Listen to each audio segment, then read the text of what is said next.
नमस्कार मंडळी, कसे आहात? मजेत ना? मी पण अगदी मजेत आहे. मी नेहमीच असं म्हणत असते की चांगलं अन्न तर चांगलं आरोग्य. यावर तुमचं काय म्हणणं आहे ते कमेंट करून मला नक्की सांगा.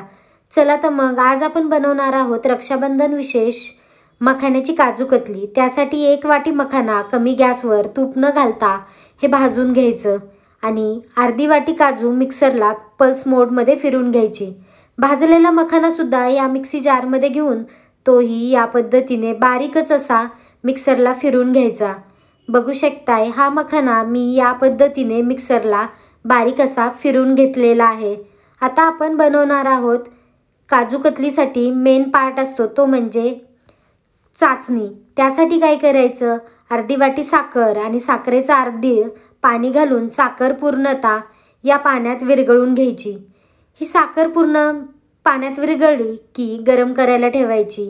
आता चाचणी मात्र बघू शकता याची हलकी डबल तार बनवायची. या पद्धतीने ते डबल तार बनवणंच गरजेचं आहे. मग यात आवडीप्रमाणे 1-2 ड्रॉप्स व्हॅनिला इसेन्सचे घालायचे आणि 1 चुटकी मीठ घालायचं.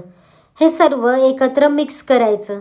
सर्व चांगलं एकत्र मिक्स झालं की यात मिक्सरमधून फिरवलेला मखाना आणि मिक्सरमधून फिरवलेली काजूची पेस्ट घालून एकत्र मिक्स करायचं. आता मात्र कमी गॅसवरच सगळी प्रोसेस करायची आणि कंटिन्युअस हलवत राहायचं. कारण की हे जसं जसं मिक्स करत जाऊ तसं तसं ते खूप घट्ट होतं आणि ते हलवणं खूप मुश्किल होतं.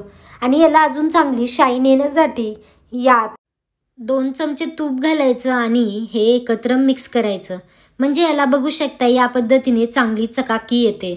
हे सर्व एकत्र मिक्स झालं की मग हे सर्व मिश्रण एका इकोबॅग पेपरवरती घ्यायचं. पेपरच्या मदतीने हे पूर्ण सेट करून घ्यायचं. हे शक्यतो पेपरचाच वापर करायचा कारण की हे पूर्ण खूप जास्त गरम असतं आणि असं हँडल करणं खूप अवघड जातं. या पेपरमुळे खूप सोपं होतं आणि लाटण्याच्या मदतीने हे पाहिजे त्या साईजमध्ये हे लाटून घ्यायचं. पूर्ण हे लाटून झालं की त्यावरती सिल्वर वर्क लावायचं आणि पाहिजे त्या साईजमध्ये हे कट करून घ्यायचं. मग काय तयार झाली ही आपली मखाण्याची काजू कतली. राखी पौर्णिमा विशेष ही काजू कतली आपल्या भावाला नक्कीच बनवा. एवढी सोपी रेसिपी असताना आपण मिठाई बाहेरून आणतो. आता अजिबात बाहेरून आणू नका. रेसिपी कशी वाटली ती कमेंट करून मला नक्कीच सांगा. या रेसिपीसाठी लागणारं सर्व साहित्य आणि तेही प्रमाणात मी डिस्क्रिप्शनमध्ये दिलेलं आहे. तुम्ही तिथे जाऊन नक्कीच चेक करा. आता तयार झालेली ही काजू कतली एका मिठाई बॉक्समध्ये भरा आणि भावाला सुद्धा या मिठाईने सरप्राईज करा. आहे ना सोपी रेसिपी.